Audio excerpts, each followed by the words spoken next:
चलिए 15 अगस्त यौम आज़ादी के मौके के ऊपर, स्वतंत्रता दिन के मौके के ऊपर हम लोग हर साल की तरह इस साल भी एक भव्य तिरंगा रैली हम निकालने जा रहे हैं। मैं आपके ज़रिए महाराष्ट्र के पूरे एमआईएम पार्टी के यूनिट से ये दरख्वास्त करता हूँ कि 15 अगस्त के दिन अपने तौर पे झंडा वंदन करें। अपना झंडा वंदन करने के बाद तिरंगा रैली का आयोजन करें पूरे महाराष्ट्र भर में।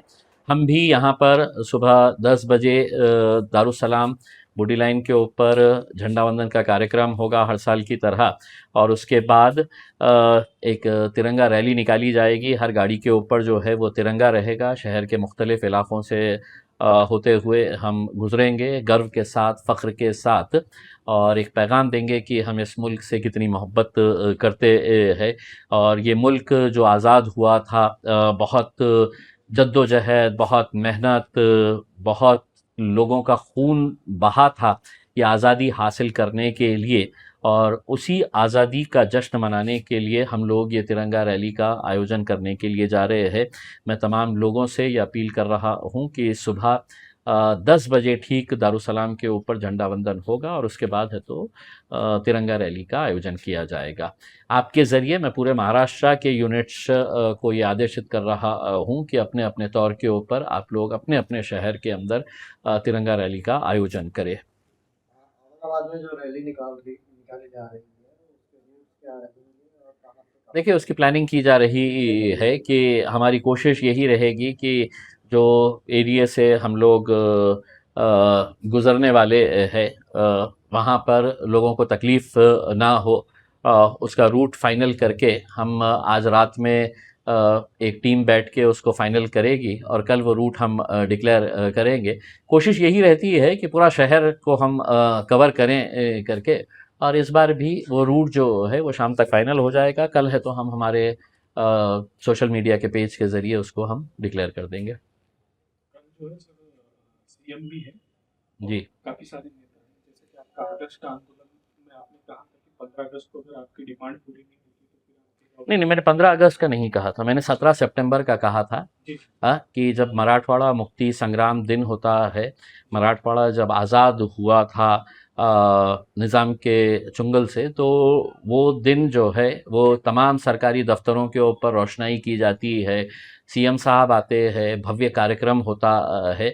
तो हम उस दिन है तो सीएम साहब को और महाराष्ट्र को ये दिखाना चाह रहे हैं कि आदर्श के जो ठेवीदार है, जो गरीब ठेवीदार है, वो भी इसी मराठवाड़ा से ताल्लुक़ रखते हैं।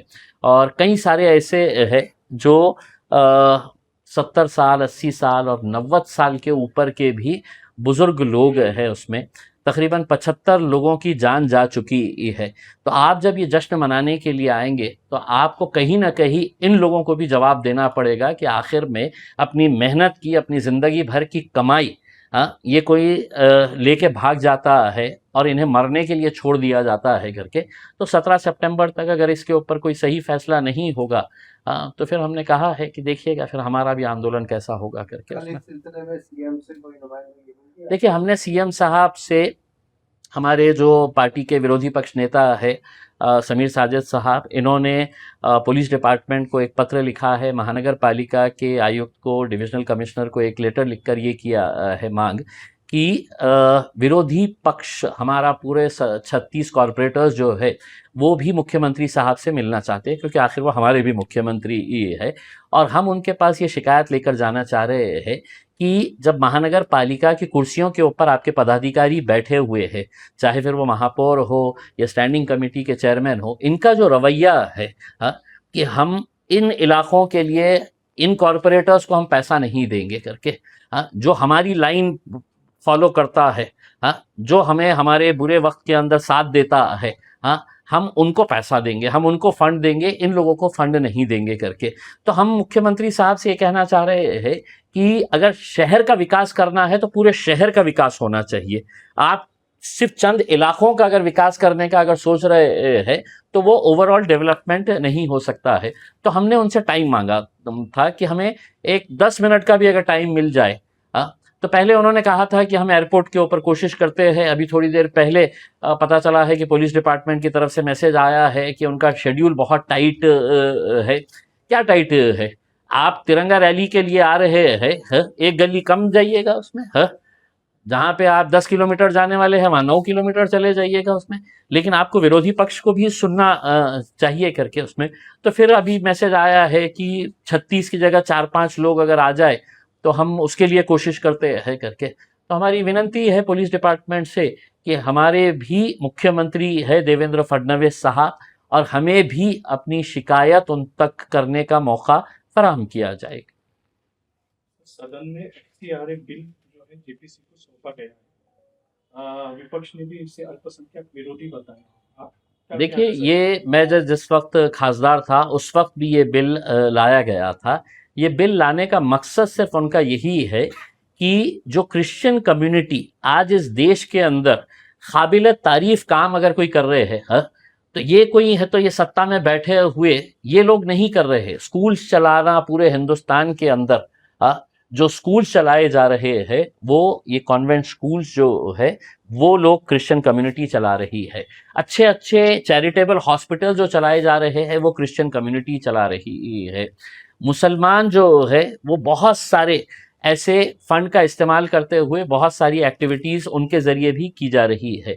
तो कहीं ना कहीं ये सरकार समझती है कि ये जो फंड आ रहा है तो ये क्रिश्चियन लोग इसका है तो धर्मांतर के लिए इस्तेमाल कर रहे हैं करके। और ये बात मैंने खुद ने पार्लियामेंट के अंदर अपने भाषण के अंदर ये कहा था कि आपका ये बिल लाने का मकसद जो है उसका साफ मतलब यही है कि कहीं पे निगाहें कहीं पे निशाना है आपका।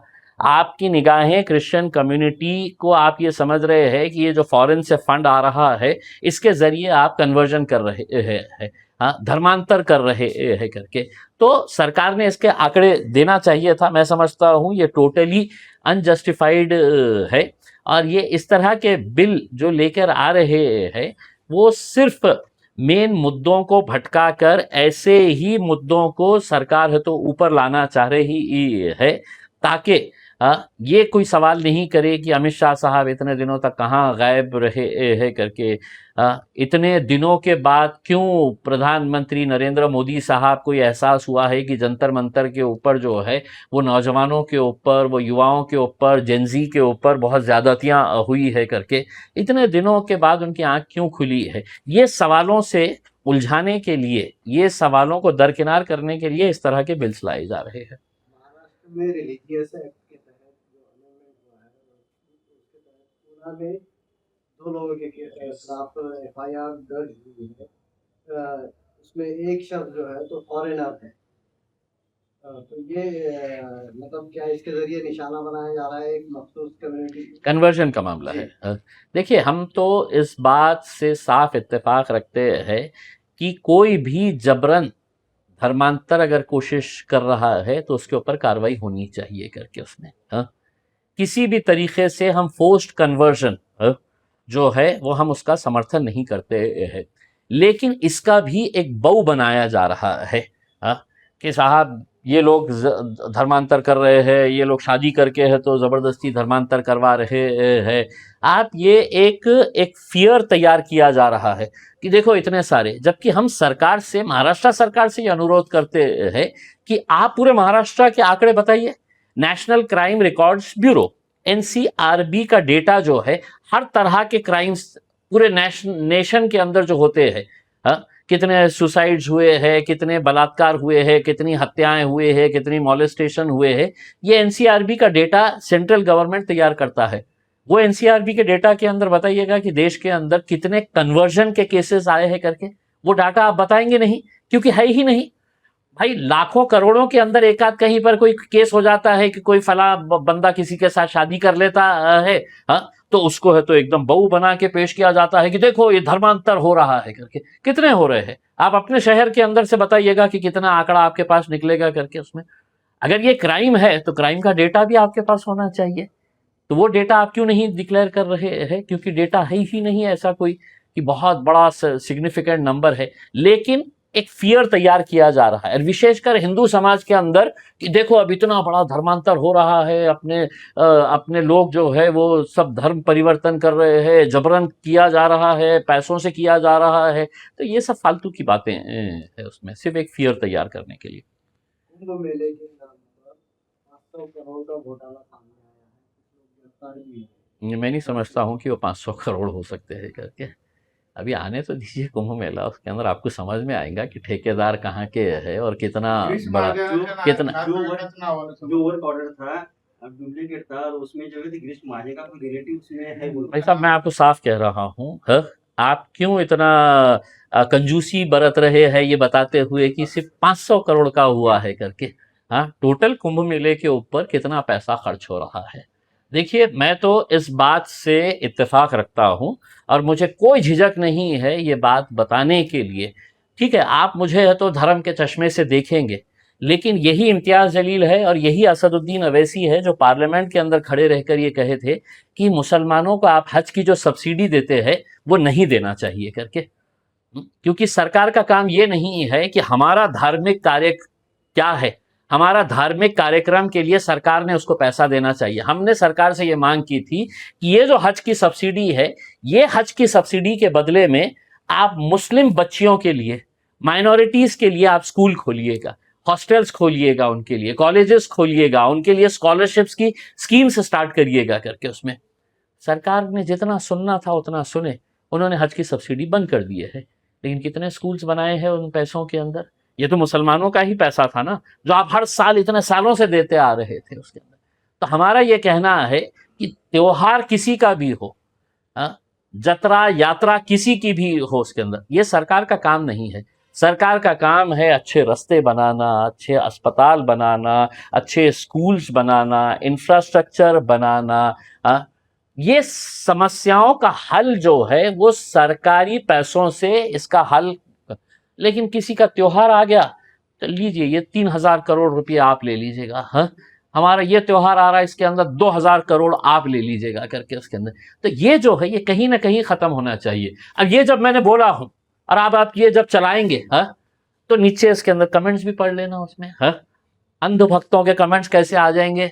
हाँ, तुला लाज नाही वाटती का आमच्या कुंभमेळ्याचा विरोध करतो? अरे मला जे बोलायचं आहे ती मी ठणकावून बोलतो, की मी हजचाही विरोध करणारे आहे आम्ही। हजचे जेव्हा सरकार पैसे देत होते आम्ही म्हटलं की नाही पाहिजे आम्हाला। ज्यांना हजवर जायचे आहे ते जातील, कशाही जातील ते। उनके पास पैसा नहीं है, उनका दूसरा भाई मदद करेगा। सरकार का ये काम नहीं है कि आप है तो किसी त्योहार के लिए, किसी यात्रा के लिए, किसी मेले के लिए है तो आप हजारों करोड़ रुपया खर्च करे करके। लेकिन क्या है, अंधों का राज चल रहा है, बहरों को सुनाई नहीं दे रहा है उसमें। तो जो चल रहा है चल रहा है, और हमारे जैसे अगर बोले तो 200 लोग है तो गालियां लिखने के लिए तैयार हो जाएंगे उसके अंदर। सीजेपी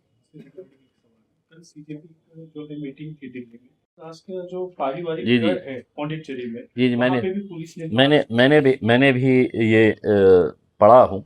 और ठीक है, मैंने वो दास नाम का जो लड़का है उसका ट्वीट पढ़ा है मैंने कि उसके परिवार वालों के साथ, पौंडीचेरी जो है वो यूनियन टेरिटरी है, डायरेक्ट है तो अमित शाह साहब के अंडर में आती है। संदेश क्या जाता है कि तुम अगर हमारे खिलाफ अगर रास्ते के ऊपर आएंगे तो हम तुम्हें ही नहीं तुम्हारे पूरे परिवार को हम परेशान करेंगे करके। उसके परिवार का क्या कसूर है, और क्या लीगल तरीके से कोई एक मीटिंग कहीं पर हॉल में नहीं ली जा सकती है उसमें। आप इतना प्रेशर लेके आएंगे, इतना डराएंगे, इतना धमकाएंगे कि किसी ने है तो मीटिंग के लिए भी है तो जगह नहीं देनी चाहिए करके। तो देखिए हम बार बार जो बात कह रहे हैं कि अब 15 अगस्त आ रहा है, देश आज़ाद हुआ था, लेकिन नहीं हुआ है साहब। अभी भी हम है तो इन गुलामों के जंजीरों में जकड़े हुए हैं उसमें। कहीं ना कहीं ये मुल्क को ये फैसला करने का है कि आखिर में ये दादागिरी, ये गुंडागिरी कब तक चलते रहेगी करके उसमें। लोकशाही अगर है तो क्या सिर्फ लोकशाही अब सिर्फ कागज़ के ऊपर रह गई है, और सही मानों में अब लोकशाही नहीं रही है, गुंडशाही रही है। पुलिस का इस्तेमाल करे, आप है तो एजेंसीज का इस्तेमाल करें। कोई अगर आंदोलन करना चाह रहा है तो उसको मीटिंग के लिए जगह ना दे, कोई आंदोलन कर चुका है तो उसके परिवार वालों को परेशान करे। तो ये क्या है? देखिए, पहले हम ये कहते थे, आज हमें खुशी है कि हमारी जो जबान है वही जबान में अब दूसरे लोग भी जो उनके समर्थक हुआ करते थे कभी, वो भी कहने लगे हैं कि नहीं, बहुत ज्यादा हो रहा है इनका। तो वक्त सबका आने वाला है। तरुणांना कुठेतरी सरकार घाबरते का आता? जे काही तरुण ज्या पद्धतीने आता समोर येत आहेत, त्यांचा विरोध करताय सरकारचा, हे पाहून कुठेतरी सरकार घाबरल्यासारखं वाटते? नहीं, मैं नहीं समझता हूँ कि, देखिए, सरकार ने सबसे अच्छा हथियार अपने पास जो रखा है, वो सारे एजेंसीज उन्होंने अपने कब्जे में कर लिए हैं। और दुर्भाग्यवश, मैं आप लोगों को किसी को नहीं कह रहा हूँ, आप लोग तो अपने अपने तौर के ऊपर अच्छा काम कर रहे हैं, लेकिन बड़े बड़े मीडिया हाउसेस जो है उन्होंने अपने जेब में रख लिए थे। अब वो मीडिया हाउसेस वही दिखाते हैं जो उनके आका उनको बताते हैं। भाई, वरना आप ये बताइएगा कि जंतर मंतर के अंदर सीनियर एडिटर्स क्यों नहीं उतरे थे? बड़े बड़े संपादक जो रोड के ऊपर खड़े रह के है तो ऐसे आंदोलनों के अंदर आते थे कवर करने के लिए, क्यों बिल में छुपे थे? क्यों छोटे छोटे रिपोर्टर्स को बेचारे भेज रहे थे करके उसमें?